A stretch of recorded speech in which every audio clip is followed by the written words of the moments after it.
Te doy la bienvenida a esta segunda clase de introducción al camino de mindfulness.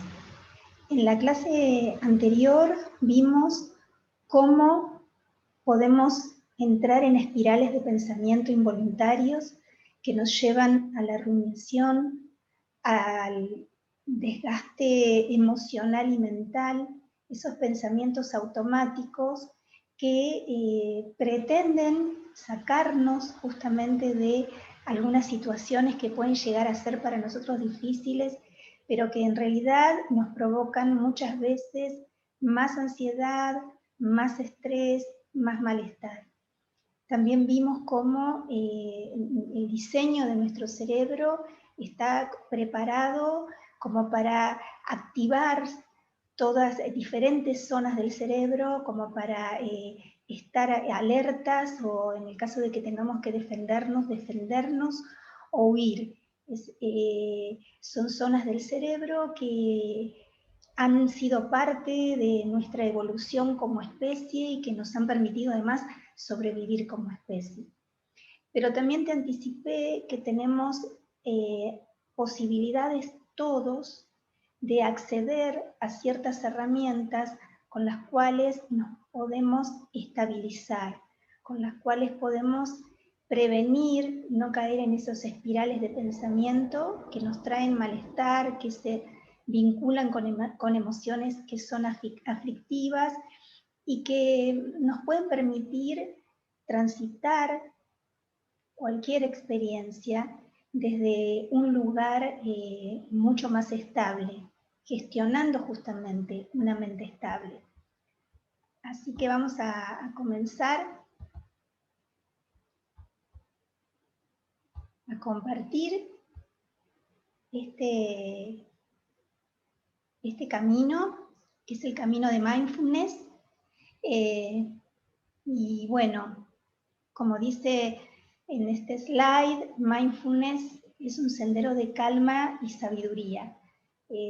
Son necesarios los dos componentes, la sabiduría como para poder saber en qué se asienta este conocimiento y la calma, particularmente la calma mental, que es la que nos permite tomar decisiones sabias y transitar por estos vaivenes que tenemos en nuestra experiencia humana. Para eso vamos a ver cuáles son los orígenes de mindfulness. Y te anticipo que podemos reconocer mindfulness desde su origen tradicional y mindfulness que se considera mindfulness científico o secular. Desde mindfulness tradicional se vincula la palabra, o mejor dicho, mindfulness sería una traducción de la palabra sati, que viene del pali y significa recordar. Con las prácticas de mindfulness, lo que se pretende justamente es recordar dónde queremos tener nuestra atención, en el presente. Poder traer la atención al presente y cada vez que entramos en esos procesos de divagación o de rumiación, poder recordar dónde queremos tener la atención. Por otro lado, interviene un aspecto muy importante que se denomina sampayanya, que significa vigilancia. Tenemos la capacidad de notar qué está haciendo la mente mientras lo está haciendo. Por otro lado también aparece una palabra como shamatha, que es morar en calma, poder sostener una atención desde un lugar relajado, sostenido y estable. Este conocimiento viene desde hace más de 2500 años, ya en la India se realizaban prácticas contemplativas de absorción, en las cuales ya se notaba que se podían alcanzar ciertos estados de mucha paz mental, de gozo. Luego sucede que cuando aparece esta figura, Siddhartha Gautama, él empieza también realizando estas prácticas contemplativas de absorción, nota que cuando terminaba esas prácticas volvía a sentir malestar. Entonces, él procura buscar lo que se llama un camino medio, que es cómo poder liberarnos o liberar a nuestra mente del malestar, teniendo una vida que también sea una vida común, que se pueda transitar y vivir en lo que la vida nos propone sin tener un aislamiento ascético.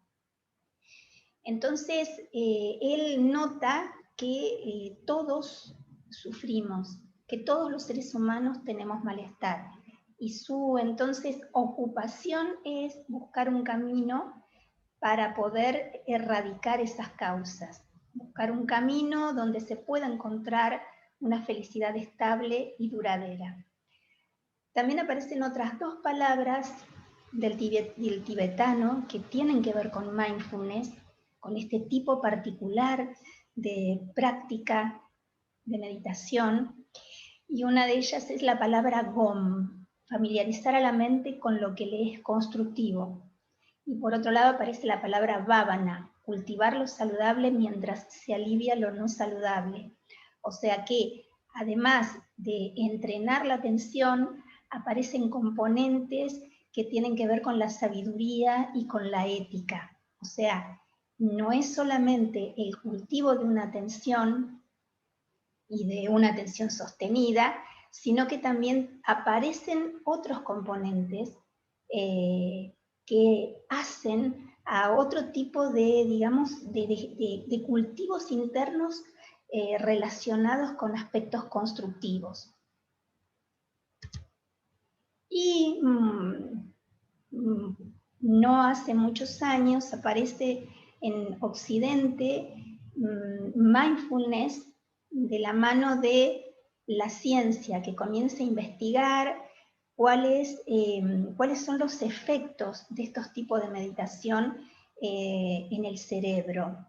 Tal como te había mostrado, se realizaron estudios con personas que practican meditación, este tipo de meditación, estas prácticas contemplativas, y se tomaron evidencias con personas que no realizaban las prácticas.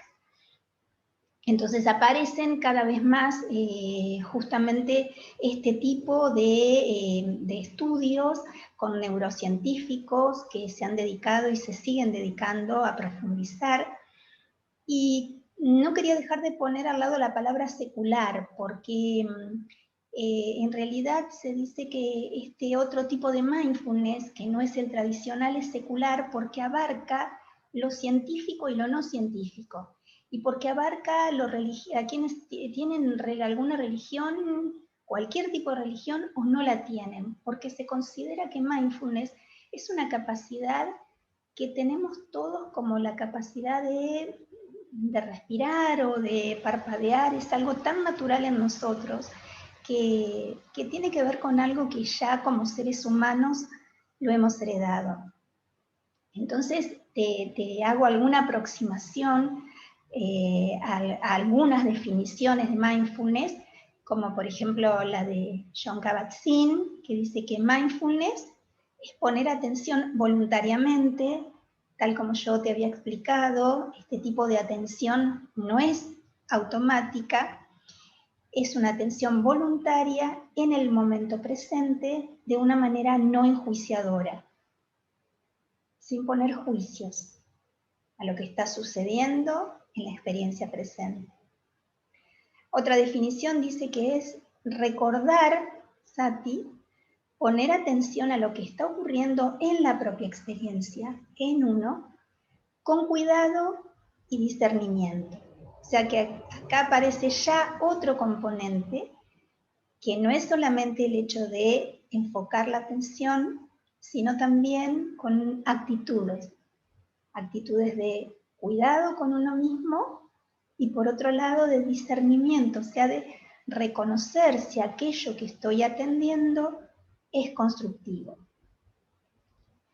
Otra de las definiciones dice que mindfulness es darse cuenta de la experiencia presente con apertura y aceptación.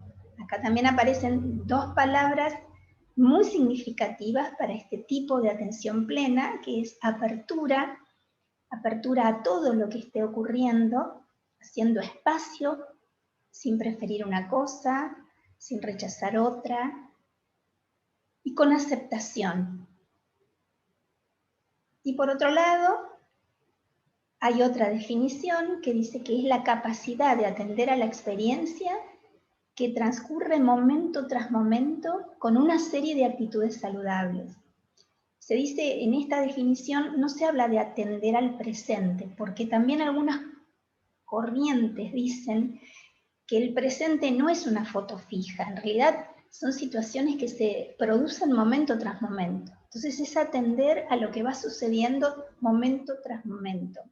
También como pudiendo reconocer que todo es cambiante, que todo es transitorio.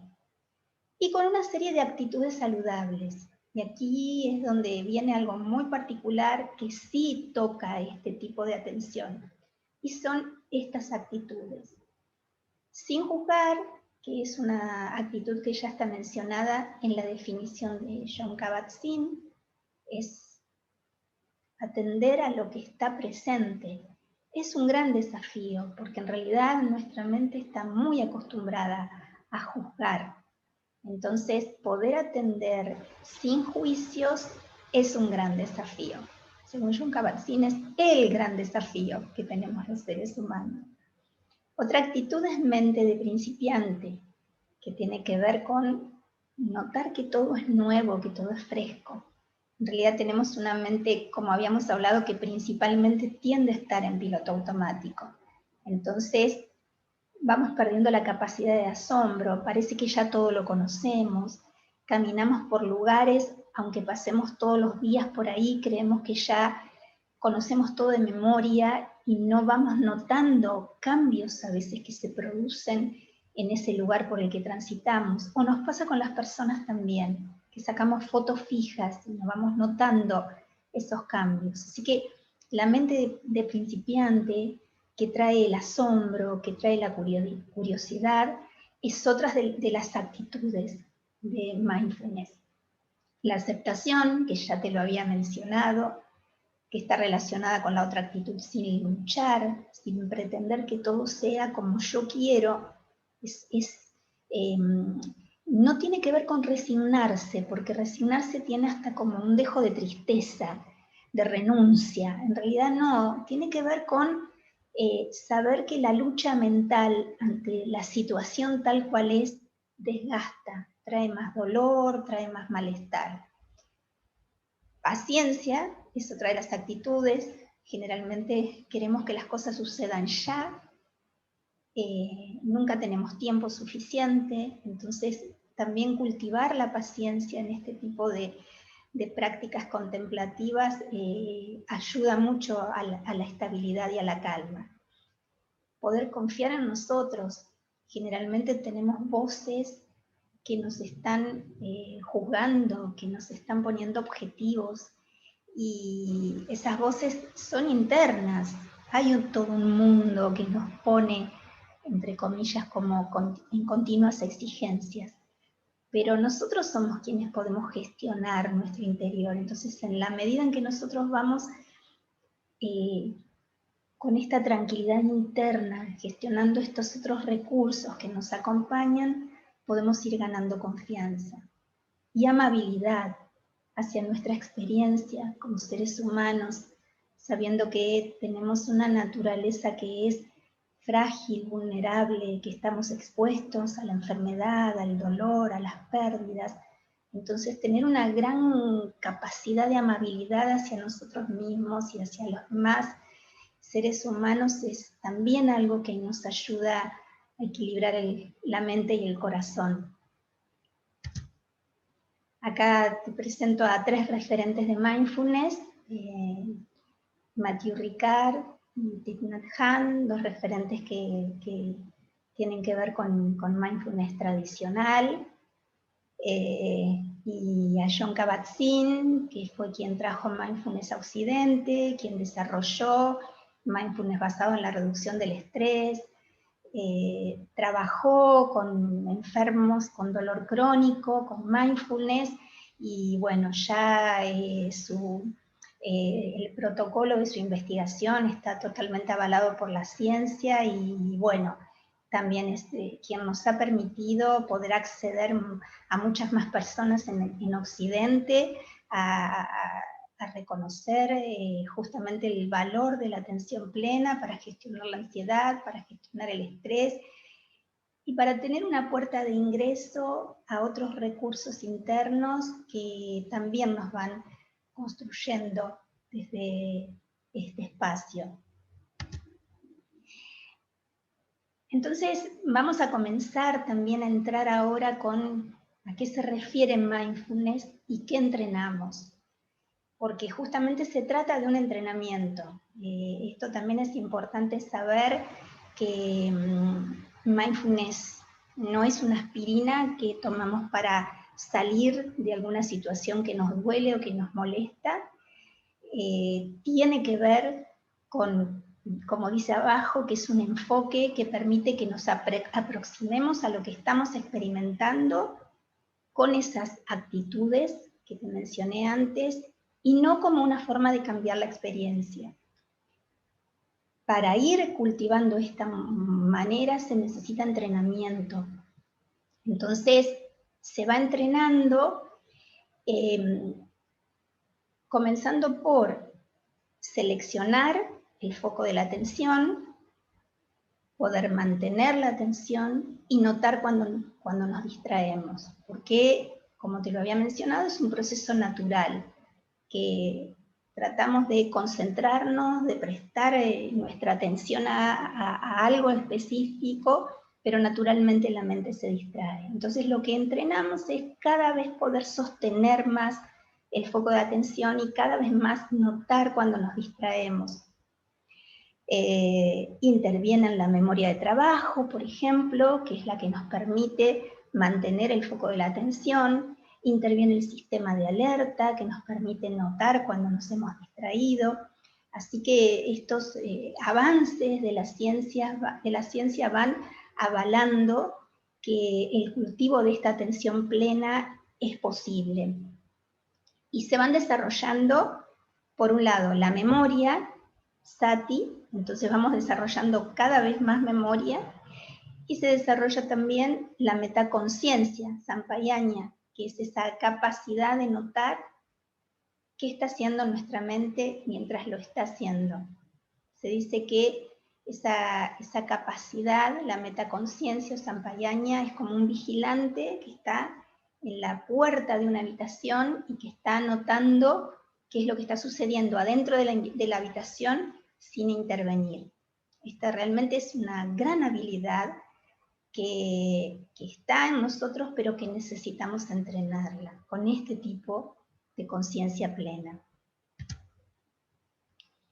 También te quiero aclarar qué no es mindfulness, porque muchas veces hay como ciertos mitos o creencias de que, por ejemplo, meditar en mindfulness implica poner la mente en blanco. Esto no es mindfulness, porque reconocemos que no ponemos la mente en blanco. Podrá pasar tal vez a veces un breve momento en el cual no aparece ningún pensamiento, pero enseguida van a aparecer pensamientos. Entonces no se trata de luchar con los pensamientos, se trata de notar que están, aceptar y seguir con ese momento de intimidad con uno. No es hacer respiraciones, si bien durante el transcurso de las prácticas se reconoce el ritmo de la respiración, se lo nota, o a veces se realizan para iniciar las prácticas algunas respiraciones profundas como para sentir que nos predisponemos a estar presentes, pero no son prácticas de respiración. Tampoco relajarse por la fuerza, porque la idea es que no nos vamos a exigir, como dice abajo, no nos vamos a esforzar para lograr algún estado particular, simplemente, naturalmente, estamos en presencia de lo que sea que estemos experimentando. Y tampoco se habla en mindfulness de cambiar la energía. Por lo tanto, entonces, como para repasar algunos de los conceptos claves de mindfulness y de lo que te expliqué hasta ahora, es un tipo de conciencia que surge al prestar atención a lo que ocurre momento tras momento, con las actitudes que recién te había mencionado, con esas actitudes que en la medida y cuanto más prácticas hacemos, más naturalmente las vamos experimentando. Y no solamente en las prácticas formales, cuando nos sentamos a meditar, aparecen naturalmente en la vida cotidiana, porque es como que se van sembrando en nosotros, son semillas que se van sembrando y que van apareciendo, van manifestándose, particularmente en los momentos en que más lo necesitamos, en los momentos más difíciles, teniendo en cuenta también esto que vamos logrando con mindfulness, que es la neuroplasticidad autodirigida.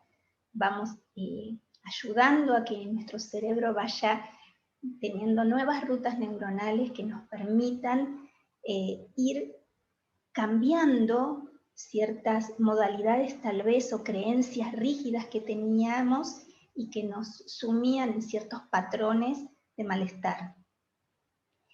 Por otro lado, cada vez vamos nutriendo más el modo ser, el modo de la presencia, el estar presente, el darnos cuenta cuando estamos sumidos en el modo hacer, en el modo piloto automático, donde a veces ni nos reconocemos a nosotros mismos, y vamos cada vez más pudiendo darnos cuenta de esa presencia, de que podemos estar presentes desde otra calidad de presencia, desde otro lugar de conexión con nosotros mismos y con el entorno. También vamos teniendo cada vez más esta cualidad de no reificación, que es el no creerles a todos los pensamientos que tenemos. Al ir notando cómo se producen estos eventos mentales, ver que son transitorios, ver que por momentos nos quieren tomar, nos va permitiendo que ya no nos pegoteamos a ellos tan fácilmente. Los vamos interpretando como procesos mentales que surgen, que cambian, que se disipan, y por lo tanto se cultiva un rasgo mental estable. Un rasgo mental estable que es una gran inversión en nuestra vida, porque nuestra mente es la que nos acompaña siempre y nos va a acompañar siempre. Por lo tanto, cultivar un rasgo mental estable nos permite claridad en la toma de decisiones, nos permite claridad en notar ciertos pensamientos y emociones que pueden ser conflictivos, así que es realmente una gran inversión de nuestro tiempo poder decidir dedicarnos a este tipo de entrenamiento. Y los beneficios que tiene mindfulness son, te lo había mencionado hace un rato, mucha mayor atención, reduce la divagación de la mente, aprendemos a enfocarnos, a darnos cuenta cuando nuestra mente se fue a otro foco que no era el que habíamos decidido atender, mejora nuestra memoria, por eso también se dice que envejecemos mejor, porque podemos ir desarrollando mejor memoria, disminuye la resistencia y la reactividad.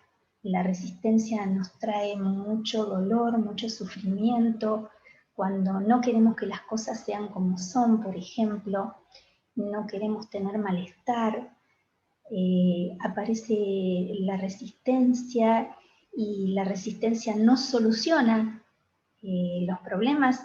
Hay algo muy particular, se dice que son intentos desesperados de la mente para encontrar bienestar, pero en realidad en esos intentos desesperados, al resistirnos, traemos más malestar. La atención plena ayuda a disminuir la resistencia y la reactividad, porque se cultivan estas actitudes que yo te había mencionado antes.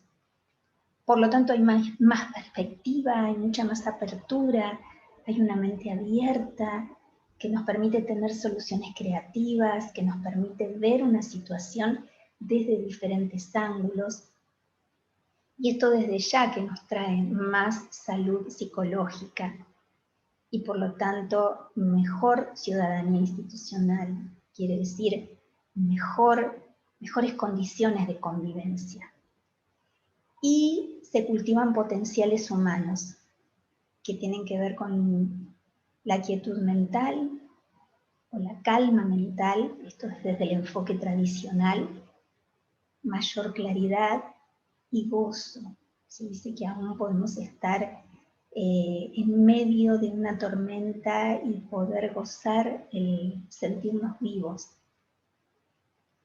Así que esta sería una presentación acerca de qué se trata mindfulness. Ni que decirte que es muy valioso que esto primero lo puedas practicar en vos como docente, que puedas reconocerte pudiendo ser tu mejor compañía en la situación en la que estés, poder aceptar cuando la mente está muy inquieta, poder darte cuenta y gestionarla. Y esto te va a permitir mucho también poder trabajarlo con los chicos, porque con ellos realmente se pueden lograr y se puede trabajar y se puede enriquecer mucho más cualquier proceso de aprendizaje. Por lo tanto, te invito primero a que lo practiques con vos, por ejemplo, comenzando en el día a día, dándote cuenta cuando estás, como habíamos hablado en la clase anterior, realizando alguna actividad y te distraes, tratando de llevar una conciencia corporalizada de lo que estás viviendo en el momento presente. Si te estás duchando, notando la sensación del agua, el perfume del jabón, esto te puede permitir disfrutarlo o no. Recordá que el desarrollo de la atención plena no tiene que ver con disfrutar. A veces aparece como consecuencia, pero a veces no. Lo que se entrena es poder estar presente. Y lo que te permite esa sensación de presencia es todo lo que tiene que ver con la sensación corporal, con las sensaciones. Entonces, poder estar presente cuando estás comiendo, cuando estás realizando cualquier actividad cotidiana. Ser consciente de cuando estás respirando, por esto esta práctica que te había propuesto durante el día, de hacer 3 o 4 instancias de respiraciones conscientes. También te quiero comentar que cuando yo trabajaba como docente en uno de los grados de primaria, la maestra todos los días a los chicos los hacía respirar antes de comenzar su actividad de la mañana. O a veces cuando volvían del recreo. Y cuando la maestra a veces se olvidaba, los mismos chicos se lo pedían, porque decían que eso a ellos los hacía bien, les hacía bien, los tranquilizaba. Entonces, primero es importante que lo sientas vos, que lo vivencies vos, porque mindfulness es experiencia. Hay todo un desarrollo teórico, hay conceptos, hay un cuerpo de conocimiento, tanto desde lo tradicional como desde los enfoques científicos, que eso lo sostiene, que lo avala, pero mindfulness es experiencia, hay que experimentarlo. Cuando uno vivencia esto de realmente sentirse presente, con estas cualidades uno dice, esto es mindfulness. Alguien dice que si no es como si trataras de describir el sabor del chocolate, y es imposible sin haberlo probado. Así que bueno, espero que esta clase te haya permitido comprender un poco más acerca de qué se trata mindfulness o qué no es mindfulness. En la próxima clase vamos a abordar el tema de las prácticas formales y de las prácticas informales, porque se sostiene con prácticas sostenidas. Así que bueno, que estés muy bien y espero que la clase te haya resultado clara.